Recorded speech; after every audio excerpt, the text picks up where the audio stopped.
Chairman Pakistan Tehreek Insaf की अहलिया बुशरा बीबी की मुबैना diary में होश रुबा इंकशाफात सामने आ गए। एक डायरी के मंदरजा टीवी चैनल और सोशल मीडिया पर सामने आए हैं और आते ही वायरल हो गए हैं। मुबैना तौर पर उसे चेयरमैन पीटीआई की अहलिया बुशरा बीबी की डायरी करार दिया जा रहा है, जिसके मंदरजा सामने आते ही ट्विटर पर टॉप ट्रेंड्स भी चलने लगे। डायरी में दर्ज इबारात से मालूम होता है कि चेयरमैन पीटीआई मुकम्मल तौर पर बुशरा बीबी के अहकामात पर चलते थे। मुबैना डायरी में बुशरा बीबी चेयरमैन पीटीआई को सियासी डिक्टेशन दे रही हैं। बुशरा बीबी ये तक बता रही हैं कि पीटीआई की सियासी हिकमत अमली किस वक्त क्या और कैसी होगी। बुशरा बीबी की मुबैना डायरी में ये बात भी सामने आई है कि अगर गवर्नर राज लगाएं तो कानूनी चाराजोई और शहर बंद करने की तैयारी की जाए। अगर गवर्नर राज लगाएं तो पहिया जाम हड़ताल की जाए। बुशरा बीबी ये भी तय करती थी कि चेयरमैन पीटीआई कब और कहां जाएंगे और कहां नहीं जाएंगे, किस वक्त क्या खाएंगे, ये भी उनकी अहलिया तय करती थी।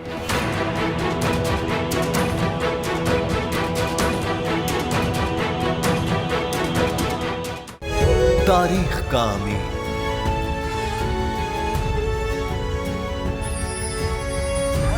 आजादी की अलामत,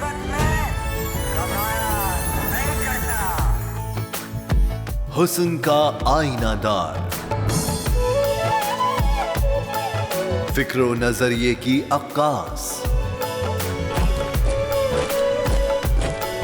सरफराजी का गवाह, यानी हम सबका निगहबान पाकिस्तान। जिंदाबाद पाकिस्तान, पाकिस्तान। सब्सक्राइब करें और बेल दबाएं ताकि कोई खबर रह न जाए।